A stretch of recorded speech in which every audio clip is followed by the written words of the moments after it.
अस्सलाम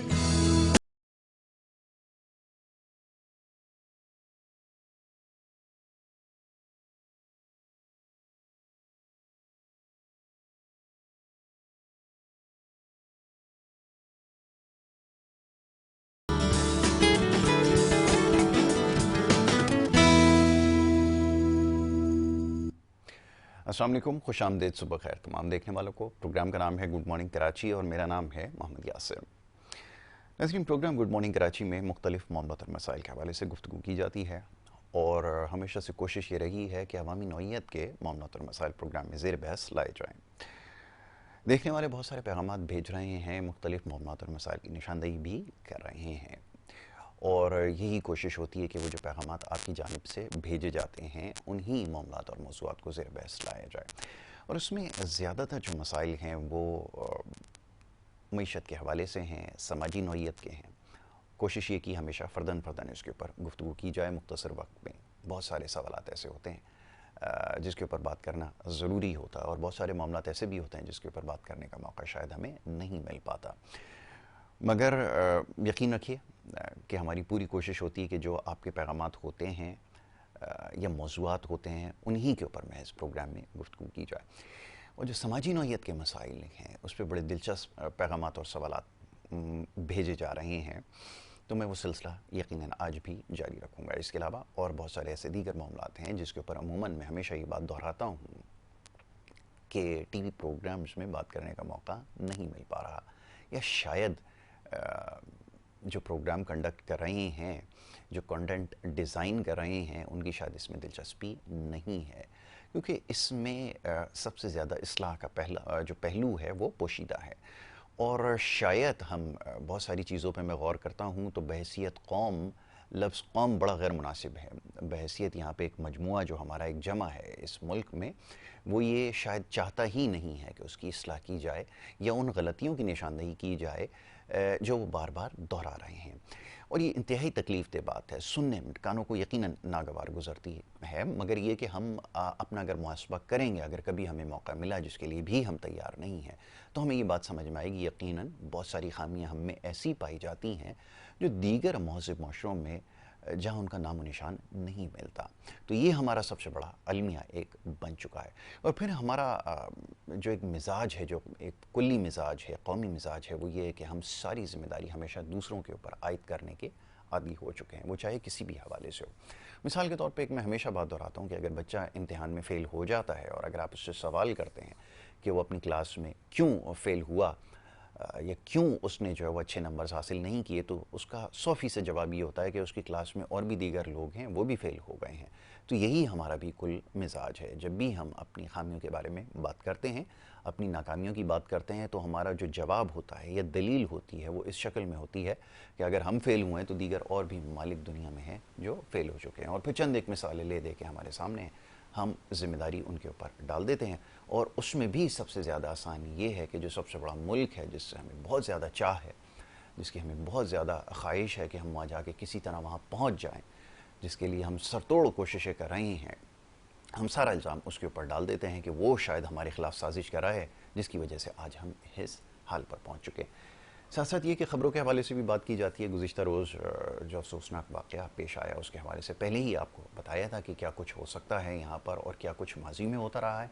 और जैसे मैंने कहा है कि कुल्ली मिजाज है कि जब भी कोई सानहा रोनुमा होता है तो फिर होता है कि मीडिया को दिखाने के लिए और अखबारात का पेट भरने के लिए जो है वो हाथ पैर मारे जाते हैं, एक दो लोगों को मुअत्तल भी किया जाता है और उसके बाद ये होता है कि फिर इल्ज़ामात का सिलसिला शुरू होता है और फिर बात इस तरह आगे पीछे हो जाती है और ये सिलसिला इस दफ़ा भी जारी सारी है। ज़रूर आगे मौका मिलेगा इसके ऊपर गुफ्तगू करूँगा। मोअज़्ज़ज़ मेहमान स्टूडियोज़ में तशरीफ़ फरमाएं, बिला ताख़ीर उन्हें खुशामदीद कहूँगा और उसके बाद उनसे गुफ्तगू जारी रहेगी मुख्तलिफ़ हवालों से, ख़ास तौर पर जो हमारा सबसे पिसा हुआ तबका है नौजवानों का, और बड़ी बदकिस्मती से इस मुल्क का सबसे बड़ा हिस्सा भी वही है, तो उसके हवाले से बात करना ज़रूरी है। वो तालीम के हवाले से हो, उनके करियर के हवाले से हो या और दीगर मामलात पे। मुअज़्ज़ज़ मेहमान उनको खुशामदीद कहूँगा। सबसे पहले मुअज़्ज़ज़ मेहमान शहरियार अहमद साहब यहाँ पे तशरीफ़ फरमाएँ, पहली दफ़ा इस प्रोग्राम में तशरीफ़ ला रहे हैं। तारुफ आपका ये है कि आप कम उम्र में एक टीचर भी हैं, प्रोफेसर भी हैं उसके साथ साथ आजकल आप देख रहे हैं कि मोटिवेशनल स्पीकर आपको हर जगह मुतहरिक नज़र आ रहे हैं। ये बड़ा ज़रूरी है, ये वक्त की ज़रूरत है। आप भी हैं और इसके साथ साथ बहुत सारी चीज़ों पे हमें कोचिंग की ज़रूरत होती है अपने करियर के हवाले से। करियर का इंतखाब कैसे किया जाएगा, इसको करियर काउंसलर्स कहा जाता है। आप काउंसलर भी हैं करियर, और भी बहुत कुछ है। मौजूद मेहमान शरियार अहमद को खुश आमदीद कहता हूँ। Shahriar, thank you so very much, बहुत शुक्रिया प्रोग्राम में वक्त देने के लिए। उनके हमरा तशरीफ फरमा है जहाँ एक और बड़े ख़ास मेहमान हमारे असद साहब, मोहम्मद असद, जो कि आईटी के हवाले से बड़ा अच्छा काम कर रहे हैं और आईटी के हवाले से आप भी मदद कर रहे हैं लोगों की, ख़ास तौर पे नौजवानों को कि उनको कैसे इस करियर को अगर परस्यू करना चाहते हैं तो कैसे उनको जो है इसके ऊपर काम करना है, अपनी डायरेक्शन को कैसे सेट करना है। असद साहब को खुश आमदीद कहता हूँ। बहुत शुक्रिया असद आपका प्रोग्राम में वक्त देने के लिए। बहुत शुक्रिया। शरियार साहब, तरबियत के हवाले से सबसे पहले बड़ा इंटरेस्टिंग टॉपिक है। मैं हमेशा कहता हूँ, आप तो खुद इसके ऊपर काम कर रहे हैं तो आप तो ज़्यादा बेहतर जानते हैं कि कितनी ज़रूरत है। और फिर जैसे मैंने कहा कि नौजवान तबका सबसे ज़्यादा पिसा हुआ भी है। उसकी बहुत सारी वजूहत हैं। एक तो क्वालिटी एजुकेशन भी नहीं, और फिर उसके बाद करना क्या है ये भी किसी को नहीं पता। अब आपका जब इंटरेक्शन रहता है तो जिस सवालात आते हैं नौजवानों के, वो बड़े यकीनन दिलचस्प होते होंगे। ज़रा बताइए क्या क्या परेशानियाँ हैं, क्या क्या मुश्किलात हैं, फिर ज़रा आपके करियर के हवाले से बात करेंगे। जी बिल्कुल, मैं कुछ लाइंस के इस बात को स्टार्ट करूँगा। बोली बताती है कि इंसान कैसा है। वाह, बहुत खूब। बोली बताती है कि इंसान कैसा है। बहस बताती है कि हालचाल कैसा है। वाह। घमंड बताता है कितना पैसा है। वाह। और तरबियत बताती है कि ख़ानदान कैसा है। क्या तो इंसान की तरबियत शो करती है कि इंसान कहाँ से बिलोंग करता है। बहुत खूब। जितने भी स्टूडेंट्स मेरे पास आते हैं वो एक तबका ऐसा है जो कि लोअर क्लास से मैं कहूँगा, लांडी, कुरुंगी, मलीर। और जब मैं इनसे बात करता हूँ तो मुझे एक चीज़ कमी महसूस होती है कि बच्चा कहीं से कुछ मिस करते हुए आ रहा है, जिसमें दीनी तालीम भी है, घरेलू तालीम भी जो ख़ानदानी तालीम आपकी होती है, और साथ साथ दुनियावी तालीम जो आपकी एजुकेशन होती है। तो जब वो पढ़ने आते हैं तो मुझे लगता नहीं है कि वो किसी तरीके से किसी एक चीज़ पे माइल हैं, भटके वो होते हैं। ना किसी ने उनको राह दिखाई है, ना शायद उन्होंने देखने की कोशिश की है। सुना है कि जब नर्सरी में बच्चा आता है तो उस बच्चे को पढ़ाने के लिए खुद बच्चा बनना पड़ता है, तब जाकर उसके माइंड पे आप लेवल पर जाकर उसको आप समझा पाते हैं कि ये चीज़ बेटा आपने सीखनी है, और वो सीख पाता है कि हाँ जो मैं सिखा रहा है वो मुझे जानता है। इंटीग्रल एक होती है, एक होता है कि आउटर और एक इनर, दोनों डेवलपमेंट बहुत ज़रूरी होती है बच्चे के लिए। बिल्कुल ऐसा ही। तो शुरू से ही लेके एंड तक जो भी मैंने अब तक असेस किया अपनी इस पूरी कौम के बच्चों को, इनके अंदर करियर काउंसलिंग मिसिंग है। बिल्कुल ठीक। उन्हें बात करना नहीं आती है। एक मैट्रिक पास बच्चा भी आज अपना इंट्रोडक्शन दे नहीं पाता है। क्यों? क्योंकि उसे बोलना नहीं आता, घबराता है, वो लोगों को फेस नहीं कर पाता, उसे पता नहीं बोलना क्या है, कब क्या, क्यों, कैसे बोलना है। तो काफ़ी मामलात में ऐसा मैंने खुद को तनहा पाया कि मैं शायद किसी भीड़ में आ गया हूँ जहाँ पर मुझे कोई ऐसा सवाल नहीं मिल रहा जो उनके मुतालिक हो। वो सवालात जो उनके होते हैं वो शायद भटके हुए होते हैं। वो कहते हैं मुझे किस तरह ब्लॉगर बनना है, किस तरह मुझे रबीका हुसैन बनना है।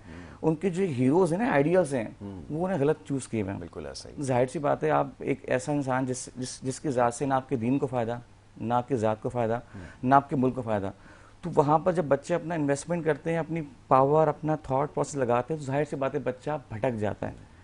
अच्छा, इसी तरह स्कूल्स के अंदर भी हमारे पास जो एक कॉन्सेप्ट है, वो कॉन्सेप्ट रट्टाफिकेशन का है, जिसमें हम सब माइले हम जानते हैं कि जो सुनते शुरू से आ रहे हैं, हम कहते हैं किताब रट्टा मान लो, अब आगे कामयाब हो जाओगे। भाई किताब भी किसी इंसान ने बनाई है, वो इंसान भी जाहिर सी बात है कुछ बनकर सोच कर लिखे कुछ अल्फाज अपने होंगे, तो उससे बेहतर नहीं कि बेटा आप अपने खुद के कॉन्सेप्ट निकालो। बिल्कुल ऐसा ही है। ऐसे ही कॉन्सेप्ट निकालो कि दुनिया फॉलो करे आपको। आज के दौर के अंदर ऐसे ऐसे लोग भी हैं जो 11 साल की उम्र है, लाखों को कमा रहे हैं माशाल्लाह से। तो वो भी तो कहीं ना कहीं से अपनी ट्रेनिंग ले रहे हैं। वो चाहे उनके वालिदैन या टीचर्स या कोई अच्छा दोस्त, कोई ना कोई लाइफ में ऐसा होगा जो उनको ट्रेन कर रहा है। लेकिन हमारे आज के बच्चे इन चीज़ से खाली हैं। घर पे ट्रेनिंग नहीं मिल रही है, ना बाहर ऐसा इंस्टीट्यूट हमारे पास है, ना स्कूल, ना कॉलेज, यूनिवर्सिटी, और साथ साथ ना अच्छे दोस्त हैं आपके। आप जानते हैं कि दोस्तों का हाल क्या है आज।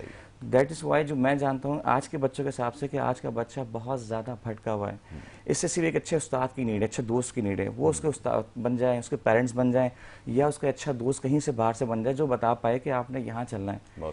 और जो ऐसा दोस्त ना मिल पाए तो जाहिर सी बात है जो आज हमारा हाल है माशरे का, वो हमें आगे तक बर्दाश्त करना पड़ेगा। नस्लें बर्बाद हो रही हैं। हम जानते हैं we don't have the things in our hand, हमारे हाथ से निकल चुकी हैं, लेकिन स्टिल वी हैव होप कि हम अब भी कुछ इस माशरे के लिए कर सकते हैं। अगर एक बंदा स्टार्ट काम अच्छा करे, वो चेन बना दे, तो शायद अब मेरे पास एक इंस्टीट्यूट है माशाल्लाह से, मेरा स्कूल भी है, तो मेरे पास जितने भी वहाँ पर टीचर्स हैं, उन्हें खुद के ट्रेन करना है।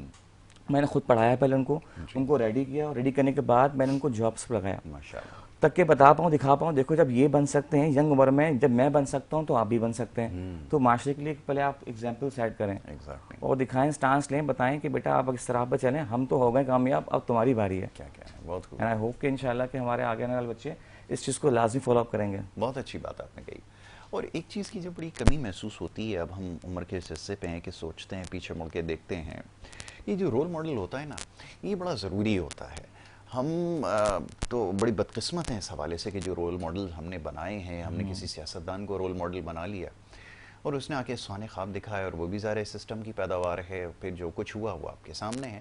तो ये एक बहुत बड़ी हमसे जो है वो गलती हो गई है। तो ये रोल मॉडल कौन बनेगा और इसकी अहमियत क्या है, ये भी ज़रा समझने की ज़रूरत है। और दूसरा ये कि ये जो रोल मॉडल होते हैं, ये पेरेंट्स सबसे ज़्यादा ज़रूरी है कि अपने आप को रोल मॉडल बनाएं। बच्चे के लिए सबसे पहला जो रोल मॉडल होता है वो उसका बाप या माँ होती है, और जब वो उनको देखता है वो सारे काम करते हुए जो उसको नहीं करना चाहिए, मिसाल के तौर पे मैं हमेशा एक बात दोहराता हूँ, बड़ी सतही बात है, मगर ये कि हमें शायद आज तक समझ में नहीं आई। अभी कुछ देर पहले असद भाई, हम और आप जो है प्रोग्राम शुरू होने से पहले बात कर रहे थे, जगह जगह गंदगी के ढेर नज़र आ रहे हैं, और इसमें अल्हम्दुलिल्लाह सब हिस्सा डाल रहे हैं। उसमें पुख्ता उम्र के लोग भी हैं, उसके बाद एक आता है तबका जो हमारी उम्र के लोग हैं, उससे कम, अल्हम्दुलिल्लाह सब मिलकर काम कर रहे हैं बर्बाद करने में इस शहर को और कचरे के ढेर लगाने में। यानी कि कोई एक ऐसी उम्र का हिस्सा नहीं है या शख्स नहीं है जो इसमें हिस्सा नहीं डाल रहा। और उसकी वजह क्या है, जब हमने अपने बच्चों के सामने ये प्रैक्टिसेस की हैं, जब हमने चलती गाड़ियों से थैलियाँ भर भर के फेंकी हैं, तो जाहिर है उसने उसको मायूब समझा ही नहीं।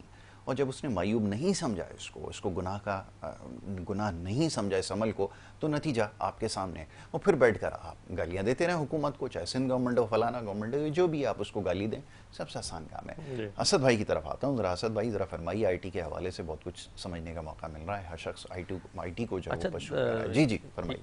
यासिर भाई, अभी स्किल्स के ऊपर बात हो रही, तो कुछ IT को स्किल्स के साथ भी मैं मैच करता हूँ। कहते हैं कि some are born great, some achieve greatness and some have only trust upon them greatness. तो हमारे जो बच्चे हैं उनको सबसे पहले जो है वो ये जानना है कि वो इस वक्त किस स्टेज पे मौजूद हैं। क्या वो ग्रेट पैदा हुए हैं, क्या उनको ग्रेटनेस हासिल करनी है, क्या वो सिर्फ अपने आप को ग्रेट समझते ही रहते हैं कि बस हम ग्रेट हैं।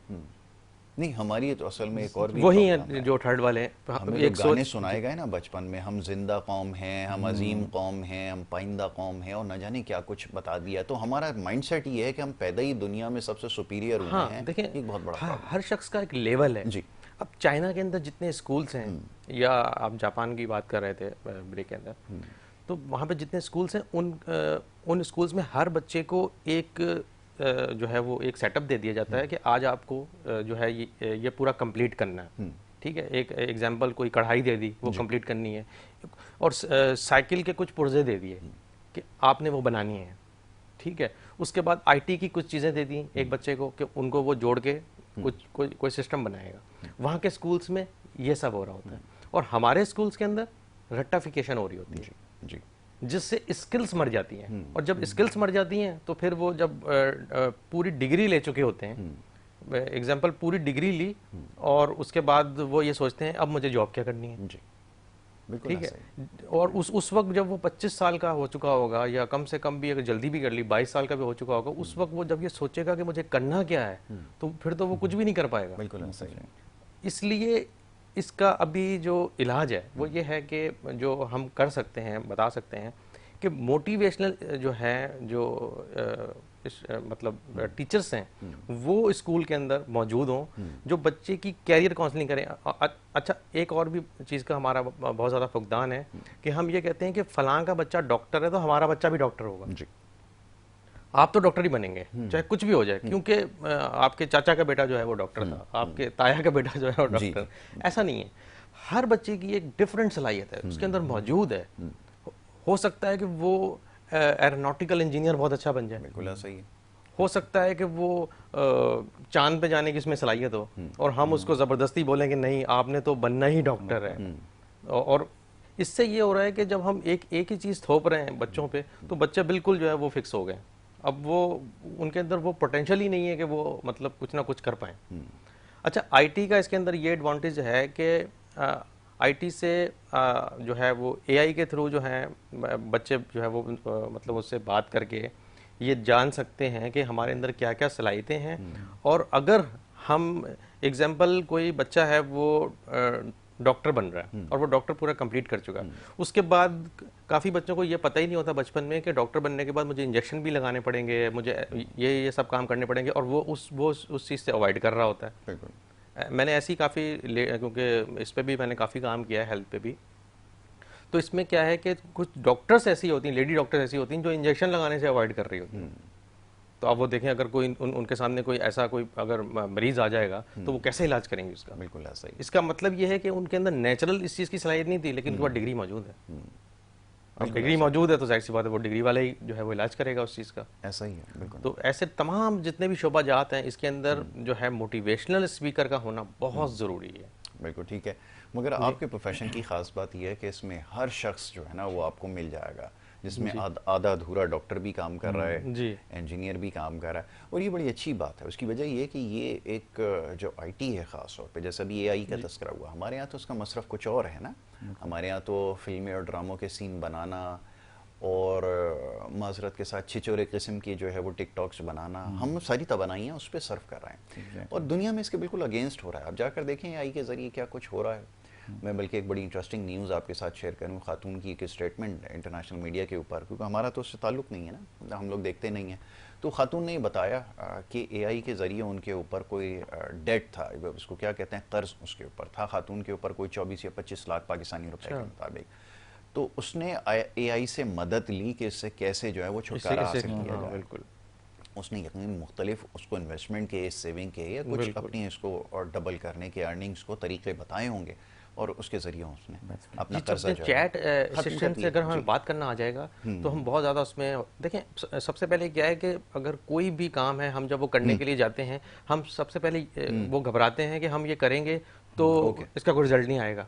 हम जब एआई से बात करते हैं, पहले दिन बात करेंगे, थोड़ी बहुत हो पाएगी, कुछ समझ में नहीं आएगा, मे बी कि एक लाइन हमें समझ में आ जाए, हम सेकंड दिन दोबारा करें।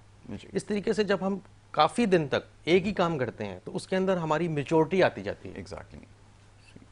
तो इसी तरीके से अगर हमने कोई भी स्किल सीखनी है तो उसमें मुसलसल काम हमें करना पड़ता है, क्योंकि कामयाबी पहले दिन कभी नहीं मिलती। उसके लिए काफ़ी ज़्यादा जो है मेहनत करनी पड़ती है। इसके लिए मैं एक मिसाल देता हूँ अल्बर्ट आइंस्टाइन की।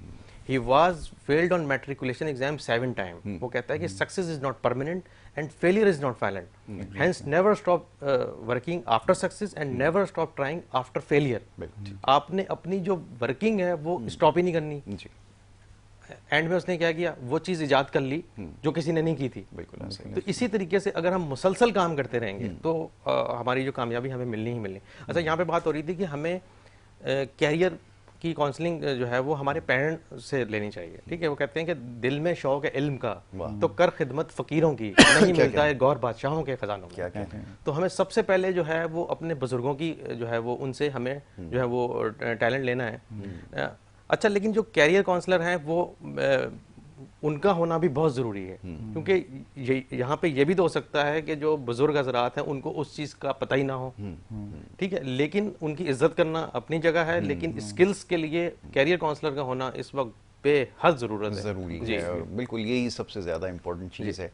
जो बाहर तो इसके ऊपर बड़ा काम किया जाता है, जिनकी हम मिसालें देते हैं ना, जो हमारे खिलाफ साजिश कर रहे हैं, वहाँ पे इसका बड़ा भरपूर एहतमाम किया जाता है और इसके ऊपर काम किया जाता है। शरिया साहब, अब इसकी अहमियत तो हमें समझ में आ गई है, और फिर ये कि अभी जैसे हमारे असद भाई ने एक निशानदेही की कि बड़ा इंपॉर्टेंट टॉपिक है कि हमारे टीचर्स की भी अब ट्रेनिंग की हमें ज़रूरत है, बड़ों को भी समझाने की। और बड़ों से मैं हाथ जोड़ के ये रिक्वेस्ट करता हूँ, खुदा का वास्ता है, एक बात समझ लीजिए, आपके शायद ये फितरत के मिजाज के ख़िलाफ़ हो, मगर ये जो आने वाले बच्चे हैं ना, ये जो आजकल आ रहे हैं, ये बहुत सारी चीज़ें ऐसी जानते हैं जिसका शायद हमें भी इल्म नहीं है। तो अगर ये कुछ सिखाने की कोशिश करें ना, खुदा का वास्ता है, एक लम्हे के लिए बैठ के ज़रा सोचिएगा ज़रूर कि अगर वो ये सवाल बच्चा कोई पूछ रहा है या कुछ बताने की कोशिश कर रहा है तो उसके पीछे उसका मकसद क्या है।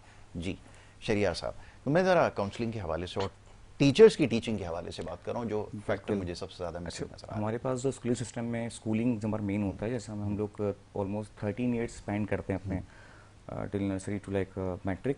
उसमें ये होता है कि हमारे पास दो कॉन्सेप्ट्स हैं, ठीक है, एक होता है थ्योरी कॉन्सेप्ट, एक प्रैक्टिकल कॉन्सेप्ट। तो थ्योरी कॉन्सेप्ट हमारे पास जो मुझे लगता है जो हमने ऑब्जर्व करा वो 70% है, और जो प्रैक्टिकल कॉन्सेप्ट्स हैं वो सिर्फ 30% है। तो उसकी बुनियाद पर अगर देखा जाए तो बच्चा तो कुछ सीख ही नहीं रहा है। अच्छा, क्लास के अंदर ना टीचर का काम कितना होता है, 25% खाली काम होता है, बाकी 75% काम बच्चे का होता है। टीचर एक चीज़ की निशानदेही करती है, वो बच्चा उससे एक्सप्लोर करता है, लेकिन यहाँ उल्टा ही होता है, यहाँ पूरे बोर्ड पे चीज़ें छाप दी जाती हैं, बेटा कर लिए, कॉपी कर लें, उसके बाद एट दी एंड उसको 2-3 लाइन समझाकर अल्लाह हाफ़िज़ कर दिया जाता है। तो इसमें बच्चे के लिए नहीं कुछ नहीं हुई, एग्जाम बच्चे ने, नोट बच्चे ने आने, टेस्ट बच्चे ने देने, सब कुछ जब बच्चे ने करें तो फिर 75% टीचर ने बोर्ड पे क्यों लिखा?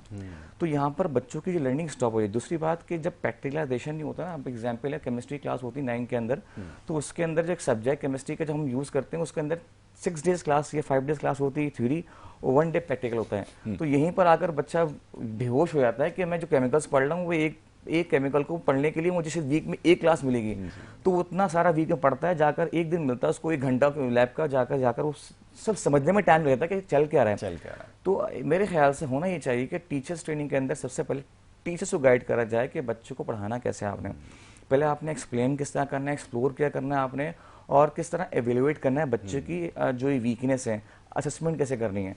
अच्छा, स्टूडेंट्स के अंदर एक चीज़ होती है, वो क्या होती है? भागना। अच्छा, स्टूडेंट्स क्लास में जब आते हैं, स्कूल आते हैं, तो हम सब जानते हैं 70% बच्चों का माइंड होता नहीं स्कूल आने का, वो भागते हैं, सुबह सुबह बहाने करते हैं, पेट में दर्द है, बुखार हो रहा है, दिल नहीं कर रहा स्कूल जाने का। लेकिन अगर टीचर एक अच्छा मिल जाए ना, तो वो शायद बच्चों को बुखार में भी स्कूल लेके आ सकता है, बिल्कुल आराम से। लेकिन जब वो बच्चों को बताए कि स्कूल क्या चीज़ है, स्कूल आपके लिए कोई बोझ नहीं है, ये आपके लिए एक सेकेंड होम है, आपके लिए घर पे एजुकेशन मिल रही है, घर पे आपको रहना पसंद है ना, आप स्कूल में, आपके स्कूल के अंदर करिकुलम एक्टिविटीज़ भी हैं बेटा, पढ़ाई के साथ आपको ये दिया जाएगा, आपको वो दिया जाएगा, ताकि बच्चे का इंटरेस्ट डेवलप हो। आज के दौर के अंदर बच्चा 70% इंटरेस्ट लेता ही नहीं है, उस पर थोपा जाता है। वही बात ना सर ने बताई कि डॉक्टर बनना है, इंजीनियर बनना है, अगर सब कुछ आपने बताया तो बच्चे ने क्या बनना है फिर? एग्जैक्टली, उससे तो पूछा ही नहीं हमने, उसकी स्किल्स कुछ और है। अगर वो बॉलर बनना चाह रहा है तो अच्छी बात है, वसीम अकरम बन जाएगा दूसरा। अगर वो बनना चाह रहा है सिंगर, तो आतिफ बन जाएगा। अगर वो सब बन सकते हैं कुछ ना कुछ, तो हमारा बच्चा क्यों नहीं? जरूरी है कि वो डॉक्टर इंजीनियर बन के नाम कमाएगा? ये बात तो है। वैसे आतिफ शोबे बहुत सारे हैं, कहकर जो है वो कर दिया, मैं तो खैर कुछ और राय रखता हूँ, लेकिन चलें कोई बात नहीं, मान लेते हैं थोड़ी देर के लिए। लेकिन समझाने के लिए उन्होंने कहा कैसा।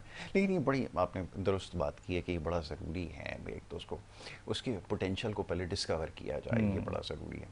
और जब पोटेंशियल डिस्कवरी होगी उसके बाद ही फिर उसकी डायरेक्शन जो है वो सेट हो सकेगी, फिर आप उसको किसी काबिल जो है वो बना सकेंगे।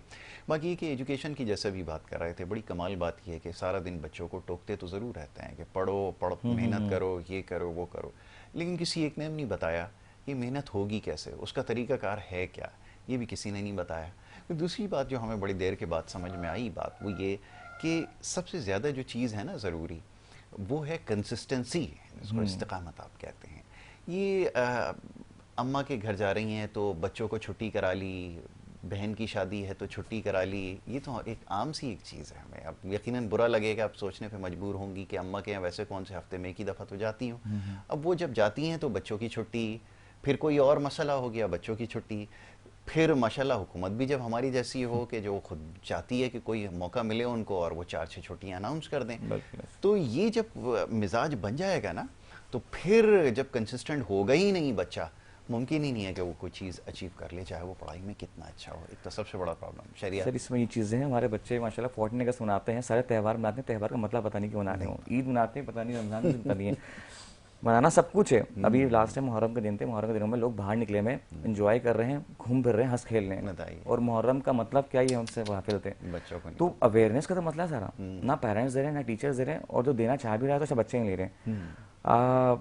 कभी कभार ऐसा लगता है जब बच्चों को हम गाइड कर रहे होते हैं ना, तो वहाँ पर बच्चा एतराज़ करता है, मुंह बनाता है, शक्ल बनाता है, क्यों यार ये दुश्मन बन गया, घर पे भी माँ डांटते हैं, यहाँ पर भी ये। तो दोनों तरफ से ये दो तरफा एक मोहब्बत है जो हमें करना पड़ेगी, तरफा नहीं होगी। बच्चे को भी स्टैंड लेना पड़ेगा अपने लिए कि बेटा कुछ बनना है। देखो पेरेंट्स का साथ कुछ टाइम तक का है, उसके बाद तो ज़िंदगी आपने गुजारनी है, आपने स्ट्रगल करना है, आपको पता भी नहीं है कि 25 के बाद आप क्या होंगे। अच्छा, मैं कहता हूँ कि आज के बच्चों को, जो मेरा नज़रिया है कि आज के बच्चे को जिस दुनिया हमसे 20 साल आगे, पाकिस्तान से 20 साल पीछे दुनिया से, कि जापान में क्या हो गया, पाकिस्तान कुछ नहीं है, ग्रीन लाइन बस चाइना में आई 20 साल बाद यहाँ पर आई है। इस तरह काफ़ी चीज़ें ऐसी हैं जो शायद यहाँ पर अब आ रही हैं, दुनिया में 20 साल 30 साल पहले आ गई हैं, बच्चों ने बना ली माँ के, वो यहाँ पर बच्चे अब सीख रहे हैं, वो भी थ्योरी के जरिए, नॉट प्रैक्टिकल वाइज। अगर प्रैक्टिकल पर फंड्स नहीं है। अच्छा, तो हमें ये लगता है कि बच्चों को भी बताना पड़ेगा बेटा कि आपकी लाइफ के अंदर जो मेन चीज़ है वो कंसिस्टेंसी है। कंसिस्टेंसी की ऑफ सक्सेस। बिल्कुल ठीक है, हमारा ख्वाब बहुत बड़ा है, डॉक्टर बनना है, लेकिन डॉक्टर बनने के लिए क्या क्या लेवल्स हैं, कौन कौन स्टेजेस हैं, कौन कौन से पापड़ बेलने हैं, उसका पता ही नहीं हमें। हमें डॉक्टर का डी भी नहीं आता है। कहते हैं कि जब इंसान एक सोच रखता है तो उसके लिए एक मिशन होता है, जब विजन मिशन में तब्दील होता है तो मजा आता है काम करने के अंदर।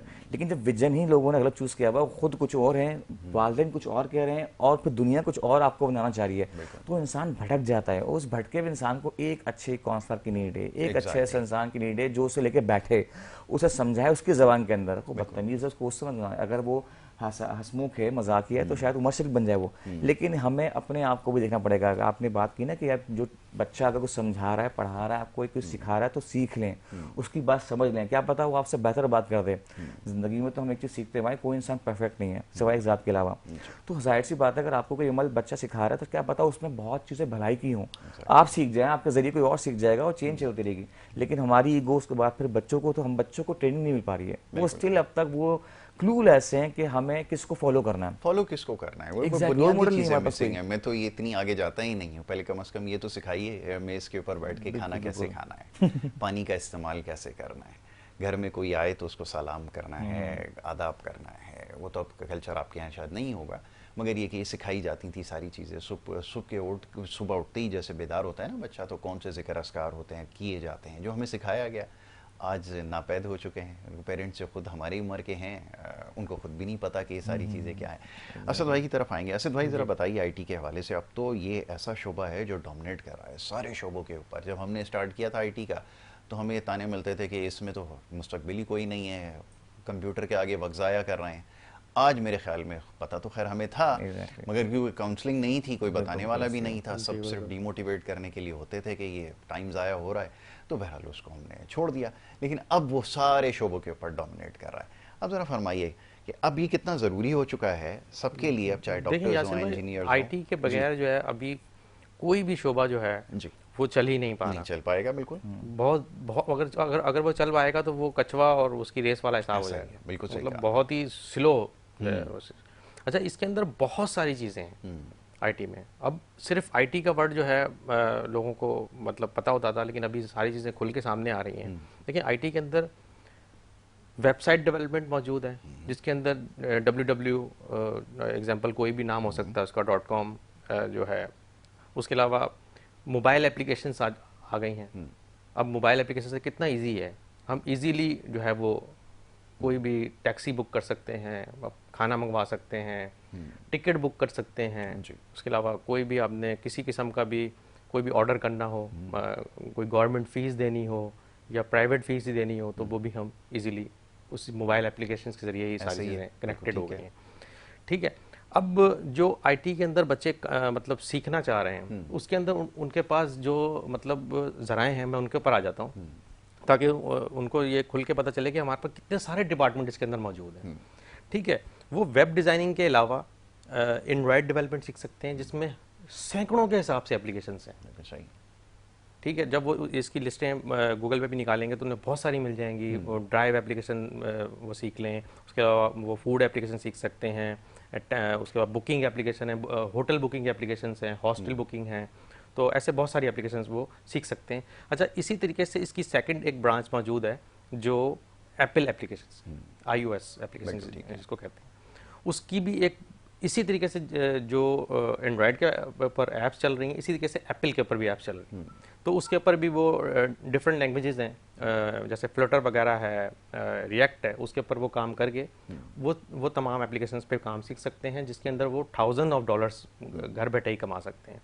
उसके बाद हम आ जाते हैं गेम डेवलपमेंट पे, जिसका पाकिस्तान में समझ लें कि 0.00 रेशो है। यूनिवर्सिटीज़ के अंदर तो पढ़ाया ही नहीं जा रहा न। अगर मैं सही हूँ तो आप बेशक उसको कंफर्म भी कीजिएगा कि बहुत, अगर पढ़ाया भी जा रहा होगा तो सिर्फ इंट्रोडक्शन दिया जा रहा होगा। बिल्कुल ऐसा ही। ये हमारे साथ प्रोफेसर साहब भी बैठे हैं, तो उनको भी पता होगा कि बिल्कुल जो है सिर्फ इंट्रो ही दिया जाता है। बिल्कुल ऐसा ही। और मैं यहाँ पे भी इस चीज़ पे भी थोड़ा सा मैं करूँगा कि आईटी के अंदर भी जितने स्टूडेंट्स को ज़्यादातर पढ़ाया जा रहा है ना, तो वो प्रैक्टिकली नहीं पढ़ाया जाता है। वो पूरा जब मतलब पढ़ चुके हैं, उसके बाद वो कहते हैं कि अब हमें काम कैसे करना है। बिल्कुल ऐसा ही। प्रैक्टिकल नहीं है ना, टोटल थ्योरी के ऊपर अगर पता हम ही जाएंगे नहीं। तो वो Exactly. जब फिर हम करेंगे क्या, फिर हम कुछ भी नहीं। इसी वजह से हज़ारों की तादाद में स्टूडेंट ऐसे हैं जिनकी सीवीज मेरे पास आ रही होती हैं या बाकी लोगों के पास भी जा रही होंगी कि जॉब ही नहीं है, ऐसा ही काम ही नहीं है। ठीक है, अच्छा उसके बाद हम आ जाते हैं गेम डेवलपमेंट में। हज़ारों की तादाद में गेम्स हैं जो वो बनाकर बेच सकते हैं और उससे अर्निंग कर सकते हैं। ठीक है, अच्छा इसमें अर्निंग के ज़राए जो हैं मैं थोड़े से आपको एक्सप्लेन कर देता हूँ। अर्निंग का ज़राए ये है कि एक तो हमें वो पैसे हैं जो हम गेम बनाने के बाद हम अपने यूज़र से ले रहे होते हैं, एक वो पैसे होते हैं जो गूगल हमें पेड कर रहा होता है, वो बेसिकली एडमो है। बिल्कुल ठीक है। और गूगल पे एडसेंस कहलाता है। एडसेंस वो अर्निंग होती है जब कोई भी वेबसाइट बनने के बाद जब वो चल जाती है उस पर एक स्पेसिफिक ट्रैफिक आ जाता है, मतलब एक उनकी एक लिमिट है कि वहाँ से जब ट्रैफिक क्रॉस होता है तो फिर हम एडसेंस का अकाउंट अप्लाई करते हैं। जब वो हमारा अकाउंट अप्रूव हो जाता है उसके बाद उसकी ट्रैफिक के भी हमें अमाउंट डायरेक्टली गूगल दे। ठीक है, तो मोनेटाइजेशन का जो एलिमेंट है वो उसमें शामिल हो जाता है, पैसा जी मोनेटाइजेशन जो है वो हम इसके लिए यूट्यूब के लिए जो है वो इसकी स्पेशल जो है वो यूज़ करते हैं, जबकि इसके अंदर जो है वो डायरेक्टली हमारा जो है वो अकाउंट जो है वो रजिस्टर्ड हो जाता है। उसके बाद जो है उसकी हमें पैसे जो है वो रिसीव कैसे करने हैं, एक ये भी क्वेश्चन आता है। एग्जैक्टली। काफ़ी लोगों के माइंड में ये सवाल है कि वो किस तरीके से इसकी अच्छा इसके जो एडसेंस का अकाउंट है वो पाकिस्तान से इजीली बन जाता है, फ्री ऑफ कॉस्ट बन जाता है। काफ़ी ऐड लगे हुए हैं, हम इतने में बना के देते हैं, ये करते हैं। तो मैं ये समझता हूँ जब आपका एडसेंस का मतलब आपका इतना लेवल हो जाए ट्रैफिक का तो आप फ्री ऑफ कॉस्ट इसको अप्लाई करके अपना फॉर्म फिल करके जो आपका लिंक होगा वो दें, NIC दें, तो आपका अकाउंट बन जाएगा। उसके बाद आप इसके जो पेमेंट है वो आपके वेस्टर्न यूनियन के अंदर ट्रांसफर आप करके और वेस्टर्न यूनियन का बैंक से लिंक करके आप विड्रॉ कर सकते हैं, या किसी ऐसे बैंक्स में जाएं, काफ़ी सारे बैंक पाकिस्तान में मौजूद हैं जो डायरेक्टली वेस्टर्न यूनियन के पैसे आपको दे देते हैं, जस्ट एक पिन बताना होता है आपको। ठीक है, अच्छा आप इस तरीके से ये है कि आप अपनी एप्लीकेशन बना के भी अर्निंग कर सकते हैं। ठीक है। ठीक है, तो उसके बाद हम आ जाते हैं मार्केटिंग के अंदर। इसमें क्या क्या है, ये मैंने कुछ स्किल्स इसमें बताई हैं, इसमें बहुत सारी स्किल्स इसमें और भी हैं क्योंकि लैंग्वेजेस भी हज़ारों की तादाद में लैंग्वेजेस हैं। तो अब मार्केटिंग साइड में हम आते हैं, तो एक तो है ऑर्गेनिक मार्केटिंग। ऑर्गेनिक मार्केटिंग वो होती है जो जैसे हमने एग्जांपल कोई फेसबुक का पेज बना लिया, हमने यूट्यूब का चैनल बना लिया और डिफरेंट गूगल प्लस और डिफरेंट जो प्लेटफॉर्म है, थ्रेड है, इसके हमने पेजेस बनाए और उसके बाद उसको हमने उस पर पोस्ट की और आहिस्ता आहिस्ता ग्रो करते करते 6 मंथ 8 मंथ्स के बाद वो आहिस्ता आहिस्ता ग्रो होना शुरू हो जाता है। अच्छा इस पर क्या है कि लोग क्या करते हैं कि जब कोई भी पेज बनाते हैं तो उसको 1-2 महीने चलाया उसके बाद बोलते हैं ये तो अब चलेगा ही नहीं। ऐसा नहीं है, उस पर कंटिन्यूसली वही वाली बात हो गई ना, वो आइंस्टाइन वाली, हमने यहाँ पे क्योंकि मोटिवेशनल तो चाहिए हमें हर चीज़ में। तो जब हम वहाँ 4 महीने के बाद हार जाते हैं ना कि अब हमने ई कॉमर्स का कोई स्टोर बनाया था तो अब हम इसकी मार्केटिंग जो है वो कर करके थक गए हैं, अब ये तो चलेगा नहीं, इसको बंद कर देते हैं। और ज़्यादातर लोग यही करते हैं कि वो बंद कर देते हैं जी। लेकिन नहीं करना, उसको मुसलसल हमने लगे रहना, क्योंकि पानी हमेशा कब निकलता है, अगर ज़मीन में हम घड़ा निकालते हैं ना, पानी तब निकलता है जब एक ही जगह घड़ा निकालें। अगर हम 4 जगह छोटे छोटे घड़े निकालें तो वो चारों जगह से पानी नहीं निकलता, इसलिए एक ही जगह खोदते हैं ना, जब तक पानी ना आए नहीं छोड़ें उसको। बिल्कुल ठीक है, ये ज़्यादा बेहतर है मेरे ख्याल में। मोटिवेशनल जो है वो साथ साथ ज़रूरी है। ज़रूरी है, और ये बात यकीनन बच्चे जो है ना आजकल के हमारे, उनको तो यकीनन समझ में आएगी ये बात, क्योंकि ये उन सारी ये जो इस्तिलाहात इस्तेमाल हो रही हैं उससे फेमिलियर हैं, उनको पता है कि ये जो है एडसेंस क्या होता है। यूट्यूब वगैरह पे मेरे ख्याल में जो लोग ज़्यादा पाकिस्तान में काम कर रहे हैं उनको पता होगा कि ये क्या चीज़ है। अच्छा सिर्फ अर्निंग के लिए काम ना करें, देखें अगर कोई भी काम आप करते हैं अर्निंग के लिए काम ना करें, ऐसा ही है। आप काम इसलिए करें कि उससे आपके माशरे को फायदा हो। जब आप ये सोच के काम करेंगे ना तो ऑटोमेटिक आपको पैसे मिल जाएंगे। क्या अच्छी बात है। सबसे पहले तो ऑब्जेक्टिव यही होना चाहिए, असद भाई ने जो बताया है ना, फिर इसमें ये जो मॉनेटरी एलिमेंट है ये बाद में उसमें शामिल हो जाएगा, इवेंचुअली हो जाएगा। लेकिन सबसे पहले ज़रूरी ये है कि जैसे भी ये बात करें, मैं भी इसके ऊपर काफ़ी बात करता हूँ, लेकिन अल्लाह का शुक्र आज तक किसी को समझ में नहीं आई कि इस्लाह के लिए काम करें बजाय इसके कि ये जो सब कुछ सिलसिला यहाँ शुरू हो चुका है, बल्कि आजकल तो एक और लेवल आगे बढ़ जाएं शहरियार भाई, कि वो सारे के सारे जो है ना उनको रिपोर्टर बनने का जो है ना वो एक बुखार सा चढ़ गया है कि आप जहाँ पे भी जाकर देखें कि ये तो एक बाकायदा डेडिकेटेड फील्ड है, इसके अंदर हम लोगों ने मेहनत की है, पढ़ के सीख के फिर यहाँ तक पहुँचे हैं। उसका वर्क एथिक्स क्या है ये भी पता होना ज़रूरी है। जगह जगह आप देखें मोबाइल लेकर, अभी ये पीछे शॉपिंग सेंटर में जब आग लगी है कराची में, वहाँ लोगों का एक जम गफ़ीर जमा है सारे अपने मोबाइल से, जो वो रिपोर्टर बने हुए हैं और उसको वो कर रहे हैं। और वो इतनी दुश्वारी लोग वहाँ पर पेश आई है जो वहाँ पे काम कर रहे थे, रेस्क्यू वाले, उनको, फायर फाइटर्स को। ये सबसे बड़ा मसला सोसाइटी का बन चुका है, इस्लाह ज़रूरी है। कंटेंट पे फिर कभी बात करेंगे, असद भाई को ही दोबारा बुला लेंगे, कंटेंट होना क्या चाहिए, ये भी एक बहस हमारे यहाँ है, लोगों की दिलचस्पी ज़्यादा है।